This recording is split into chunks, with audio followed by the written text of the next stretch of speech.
श्रीराम यांचे कोणते गुणधर्म अंगीकारू शकतो याबद्दल चर्चा करतोय. मंडळी, संकट काळातही स्थितप्रज्ञता हा महत्वाचा गुण आपण प्रभू श्रीराम यांच्याकडून घेऊ शकतो.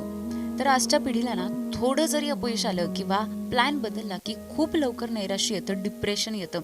आणि राम हे आपल्याला स्थितप्रज्ञ राहायला शिकवतात.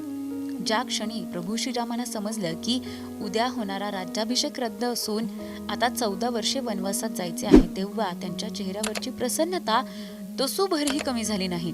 त्यांनी या संकटाकडे संधी म्हणून पाहिलं.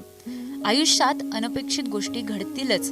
नोकरी जाणं, ब्रेकअप होणं किंवा परीक्षेत कमी गुण मिळणं किंवा नापासही होणं. यामुळे खचून न जाता जे झालंय ते स्वीकारून पुढे कसं जाता येईल हा विचार करणं म्हणजेच रामाचा आदर्श पाळणं हा होय.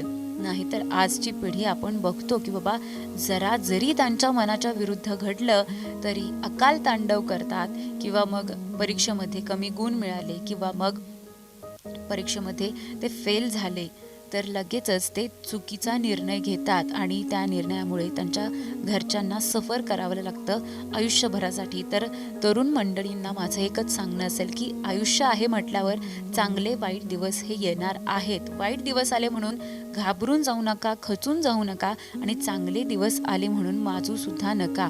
सगळे दिवस सारखेपणाने साजरे करा आणि अर्थातच थोडंसं आपल्याला फेल्युअर आलं की आपल्याला थोडंसं खचायला होतं, परंतु खचायचं म्हणजे पूर्ण हारूनच जायचं असं अजिबात नाहीये बरं का.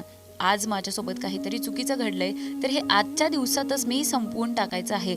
उद्याचा दिवस हा नव्याने सुरुवात करायचा आहे आणि पुन्हा एकदा नव्या ऊर्जेने आपल्या कामाला लागायचं आहे. आपल्या ज्या काही दैनंदिन गोष्टी आहेत त्या गोष्टी करायला लागायचं आहे. तर आणि तरच आपण आयुष्य हे आपलं आनंदाने जगू शकू. संकट काळातही स्थितप्रज्ञता ही गोष्ट आपल्याला प्रभू श्रीराम हे शिकवून जातात.